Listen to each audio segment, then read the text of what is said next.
Hello guys, Radhe Radhe. Welcome back to my YouTube channel. I hope कि आप सब अच्छे होंगे। तो आज हम करेंगे scientific management principle and techniques. तो कल हमने क्या किया था? कल हमने किया था फंडामेंटल ऑफ प्रिंसिपल मैनेजमेंट। तो आज हम करेंगे scientific management principle and techniques करेंगे इसके। तो चलिए हम शुरू करते हैं। पहले हम जानते हैं कि साइंटिफिक मैनेजमेंट होता क्या है।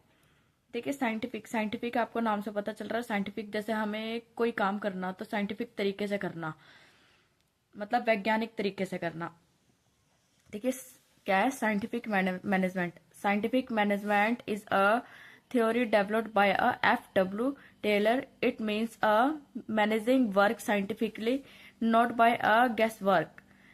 इन्होंने बताया कि ये जो डेवलप्ड किया है, किसने किया है? F.W. टेलर ने किया है। इसका मतलब है कि जो हमें अपना काम करना है वो एक साइंटिफिक तरीके से करना है, ना कि हमें गैस वर्क करना है।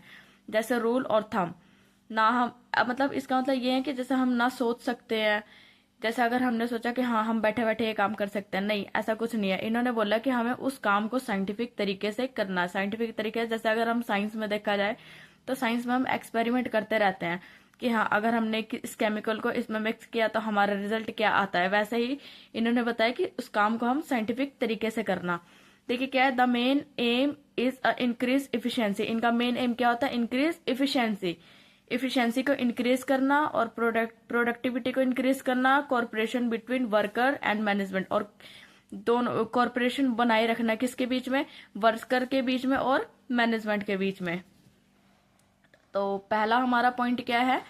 देखिए, principle of scientific management. Principle of scientific management, देखिए पहला पॉइंट है इसका, ये इसके 4 मेन प्रिंसिपल है जो हमें दिया है। किसने? F.W. टेलर ने दिया है। Gave a 4 main principle, 4 principles बताए हैं उन्होंने। देखिए पहला क्या है? Science not a rule of a thumb. इसका मतलब है कि अनुमान नहीं करना किसी चीज पर। मतलब हम उस चीज का अंदाजा नहीं लगा सकते, हम उस चीज को साइंटिफिक तरीके से कर सकते हैं। Work work should be done using a scientific method, not a traditional way. मतलब उस काम को पुराने वे के तरीके से नहीं कर सकते हम। अगर पुराने तरीके से, जरूरी नहीं कि हाँ अगर हमारा रूल पहले से जो पुराना रूल हमारा चलता आ रहा था हम उसी तरीके से करें, नहीं, उसके लिए हम कुछ नया मॉडल मेथड ढूंढ सकते हैं। ठीक है, जैसे एग्जाम्पल देखिए क्या है? Instant of allowing a work to lift load in their own way, management study the best method to lift heavy goods safe and quickly. इन्होंने बताया कि जो एक कर्मचारी होता है, अगर उसको उसके ऊपर कोई भार उठाने के बजाय अगर हम उसको सोचे कि वो उस भार को कैसे सुरक्षित रख सकता है और तेजी से उसको कैसे इंक्रीज कर सकता है, तो मतलब उससे उसके ऊपर क्या होगा? एक तो ना हैवी लोड होएगा, जिस तरीके से वो एक सेफली वर्क कर पाएगा और उसको अच्छे से क्विकली कर पाएगा। मतलब किसी वर्क पे लोड ना देना, उस वर्क को साइंटिफिक तरीके से सोचना और करना। नेक्स्ट हमारा सेकंड पॉइंट है हार्मनी नॉट अ डिस्कॉर्ड। इसका मतलब होता है टकराव नहीं, मतलब किसी चीज का टकराव नहीं करना। देखिए इन्होंने क्या बताया? They should be a corporate and mutual understanding between worker and management. इन्होंने कहा है कि एक म्यूचुअल अंडरस्टैंडिंग होनी चाहिए किसके बीच में? एक तो होनी चाहिए वर्कर्स के बीच में, एक होनी चाहिए मैनेजमेंट के बीच में। अगर वर्कर्स और मैनेजमेंट के बीच में म्यूचुअल अंडरस्टैंडिंग होगी तभी हमारा जो वर्क है ना वो प्रॉपर तरीके से चल पाएगा।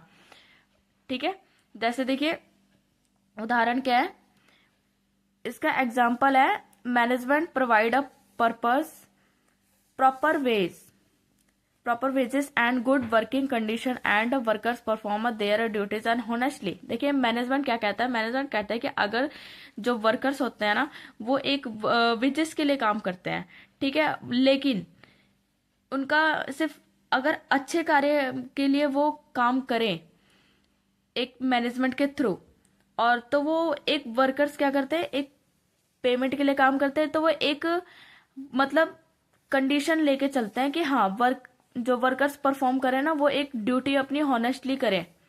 ठीक है, मतलब एक उनका यही तरीका नहीं है कि हाँ हमें अब वेजेस के लिए ही काम करना है। एक तरीका ये होता है कि अगर हम अच्छे से काम करेंगे तो हमारी ड्यूटी क्या अच्छे से होगी और हम अपनी ड्यूटी होनेस्टली कर पाएंगे। हर एक ऑर्गेनाइजेशन में एक एम्प्लॉयज होता है जो बहुत अच्छे तरीके से काम करना चाहता है, वो सोचता है कि मैं अपना काम अच्छे तरीके से करके दिखाऊं, बिल्कुल होनेस्टली। नेक्स्ट हमारा थर्ड पॉइंट है कॉर्पोरेशन नॉट अ इंडिविजुअल। देखिए both workers and management should work together to achieve a common goals.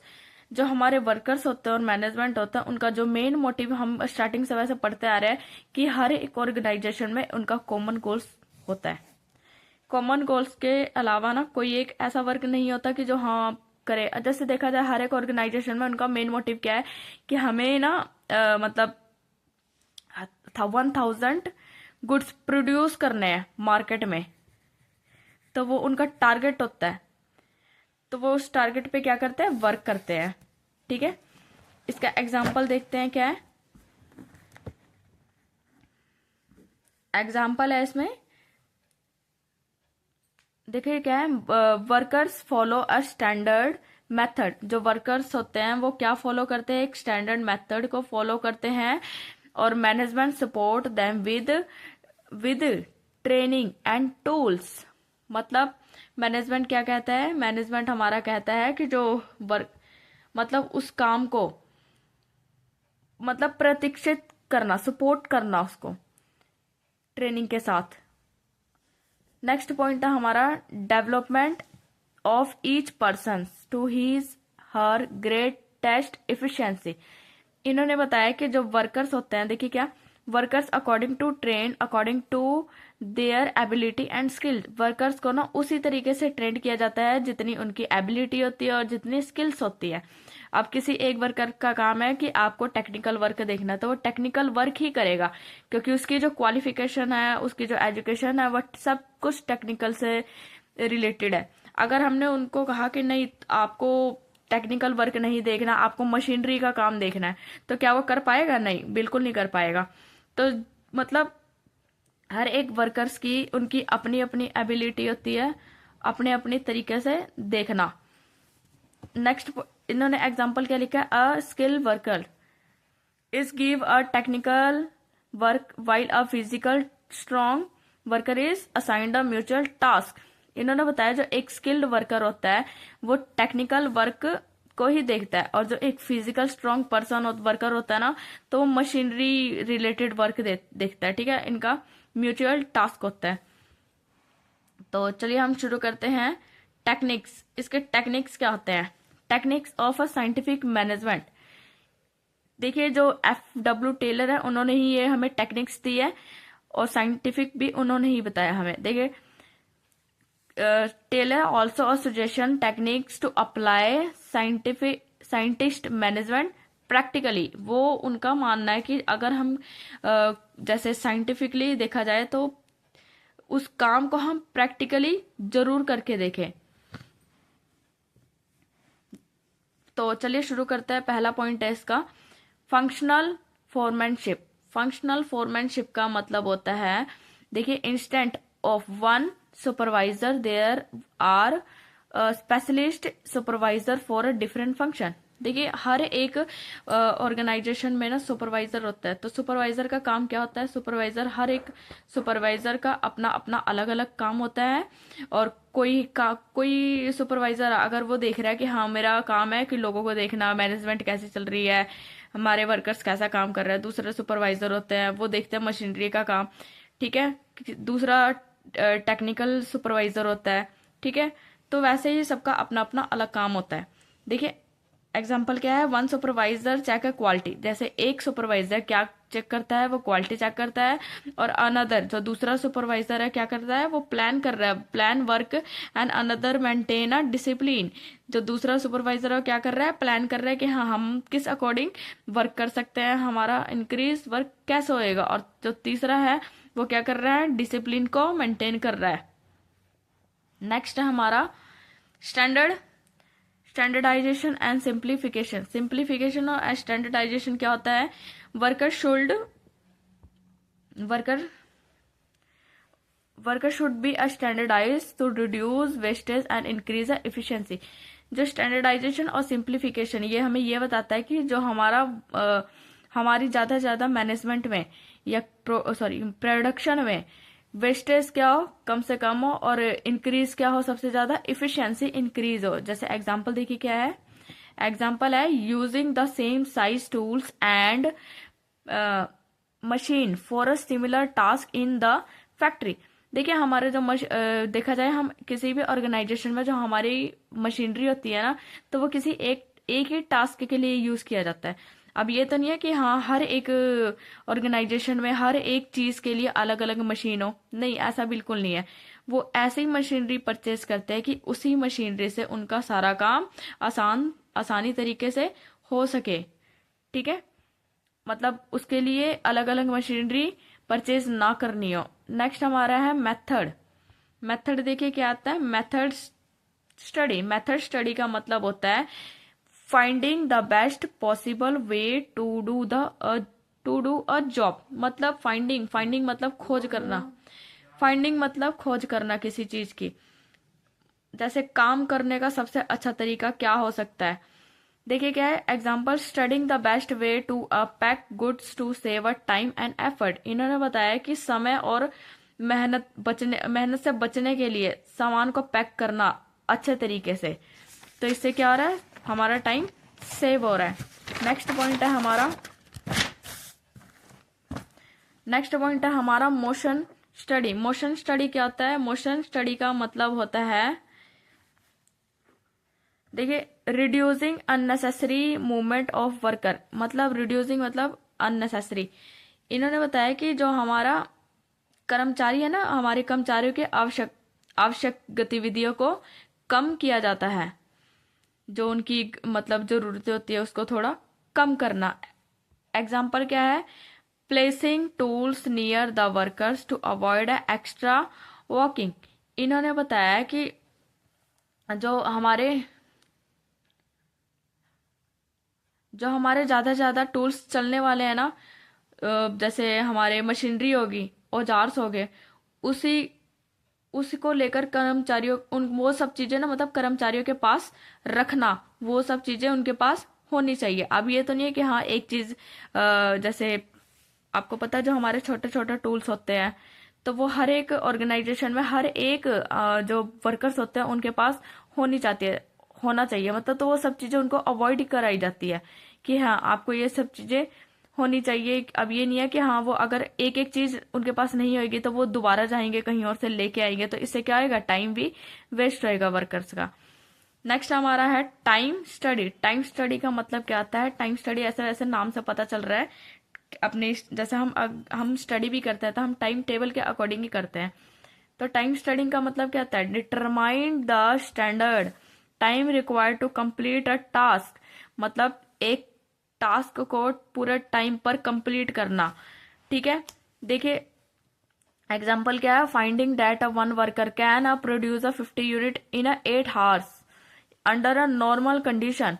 अगर वो एक वर्कर कहता है कि हमें 50 यूनिट प्रोड्यूस करने हैं मार्केट में, कितने घंटे में, 8 घंटे के अंदर अंदर, तो वो उनका एक टास्क होता है कि हमें इस टाइम के अकॉर्डिंग ही चलना है।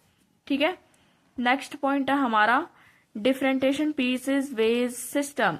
मतलब workers are paid according to efficiently. मतलब जैसे इन्होंने बताया कि जो हमारे वर्कर्स होते हैं ना, उनकी मेहनत के अनुसार उनको उतना ही पेमेंट मिलना चाहिए। अब ये तो नहीं है कि हाँ कोई वर्कर अगर पूरी मेहनत कर रहा है लेकिन उसकी सैलरी ज्यादा से ज्यादा 15,000 या फिर 12,000 इतनी ही रहे, नहीं। लेकिन मतलब कंपनी को ऐसा होता है वैसे कि कंपनी को लगता है कि हाँ ये वर्कर हमारा मेहनत कर रहा है, तो हम वो उसको आगे प्रमोट करते हैं कि हाँ ये आगे हमारे जो ऑर्गेनाइजेशन है उसको ग्रोथ लेवल उसका इंक्रीज करेगा, उसको एक स्टैंड फॉर्म पर ले आएगा। तो वो उसको क्या करता है, एक तो उसकी मतलब पोस्ट को इंक्रीज करता है, उसकी प्लेसमेंट होती है, और ऊपर से उसकी जो पेमेंट देखा जाए तो पेमेंट सिस्टम में भी कुछ ना कुछ इंक्रीमेंट करी जाती है। ठीक है, जैसे एग्जाम्पल के a worker who produce a more unit get a high wages than one who produce a less. एक वर्कर क्या करता है, गुड्स को प्रोड्यूस करता है, सबसे ज्यादा यूनिट्स प्रोड्यूस करता है वो, ओके। तो वो क्या चाह एक्सपेक्ट वो वैसे, और उसको सबसे कम पेमेंट मिल रही हो, जैसे प्रोड्यूसर लेस, तो वो एक्सपेक्टेशन यही रखता है कि हाँ मुझे सबसे ज्यादा पेमेंट मिले, जिस हिसाब से मैं अपनी मेहनत कर रहा हूँ, ठीक है। देखिए लास्ट में कंक्लूजन क्या आता है। कंक्लूजन आपको मैंने बताया सबसे ज्यादा जरूरी होता है। अगर आप कोई टॉपिक करते हैं तो लास्ट में अगर छोटा सा भी कंक्लूजन लिख दे, पॉइंट्स में भी लिख देना, तो उसका भी अच्छा इम्पैक्ट पड़ता है किसी टीचर के ऊपर या किसी एग्जामिनर जो एग्जामिनर होता है ना उसके ऊपर। देखिए क्या है, इंक्रीजिंग प्रोडक्टिविटी। साइंटिफिक मैनेजमेंट हमारी किस में हेल्प करता है, एक तो increasing productivity, reducing wastage, improving working efficiency, creating corporation between a worker and management. मतलब ये वैसे हम सब पढ़ते आ रहे हैं, जो हमने पढ़ा है ना, हम इसके ही पॉइंट्स बना के इसमें लिख सकते हैं। जरूरी नहीं है कि आप बना के कुछ भी लिखो, जो मेन मेन हमारा पॉइंट होता है ना वही बना के लिख दो, उसके भी नंबर्स दे देते हैं, ओके। तो नोट्स में आपको कमेंट में पिन कर दूंगी।